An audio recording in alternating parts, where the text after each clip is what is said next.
Vote चोरी हा विषय माझ्या आधारे सर्वात जास्त महत्वाचा आहे। या देशातली लोकशाही धोक्यात आहे।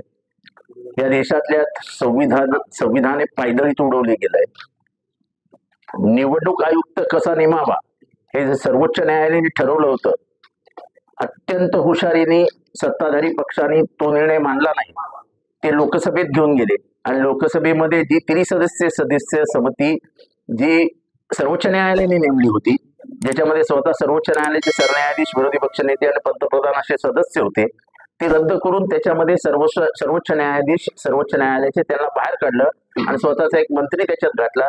तिथेच हा कट शिजवायला त्यांनी सुरुवात केली आणि त्या कटाचा एक भाग म्हणून पहिल्यांदा त्यांनी राजीव कुमार या इसमाला निवडणूक आयुक्त म्हणून आणला आणि त्याच्यानंतरच्या ज्या घडामोडी घडल्या, या सगळ्या निवडणूक आयोगाने या देशाची लोकशाही खड्ड्यात घालण्यासाठी घेतलेले निर्णय आहेत। महाराष्ट्रात झालेलं पक्षांतर, त्या पक्षांतराला दिलेली मान्यता, हे सगळं सगळं सगळं फक्त निवडणूक आयोगाची चूक आहे।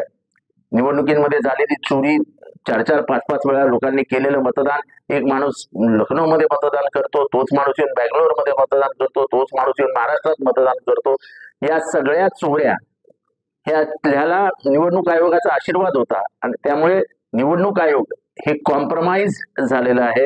यांनी आपले हातमिळवणी केलेली आहे आणि डॉक्टर बाबासाहेब आंबेडकरांच्या संविधानाच्या माध्यमातून ही स्वायत्तता देऊन या देशातील लोकशाही निवडणूक प्रक्रियेच्या माध्यमातून सुरक्षित ठेवावी, ही जनतेची भावना होती, ती भावना पायदळीत उडवली गेली आहे। हे माझं महत्वाचं आहे।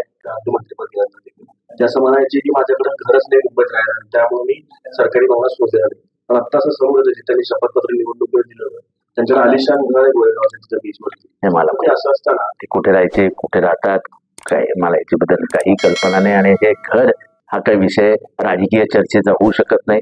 ज्याचा त्याचा अधिकार आहे, ज्याचा त्याचा सरकार आहे, त्यांचं सरकारी बंगल्यात राहतात, सरकारने काय करायचं हा सरकारचा निर्णय। मात्र साहेब मंत्रिपद सोडून 5 महिने झाले तरी देखील ते बंगला सोडायला तयार नाही। हा काही महाराष्ट्राच्या दृष्टीने महत्वाचा विषय आणि चर्चेचा विषय होऊ शकत नाही आणि मला त्याच्यात काही इंटरेस्ट आहे। एका गटाच्या पदाधिकाऱ्यांनी पर्दाफाश केलेला आहे, एकाच व्यक्तीच्या 3-3 नावाने वोटर आयडी कार्ड समोर आले आहे। हा घोटाळ्याचा भाग आहे का, जिथं आपण हा सगळा घोटाळ्याचाच भाग आहे, हा सगळा घोटाळ्याचाच भाग आहे। मतं कापणं, मतं ऍड करणं, 76 लाख मतं 5 महिन्यात ऍड होऊ शकतात का? 5 वाजल्यानंतर 15% मतदान अधिकचं होऊ शकतं का? हे सगळे प्रश्न विचारून कंटाळलो मी।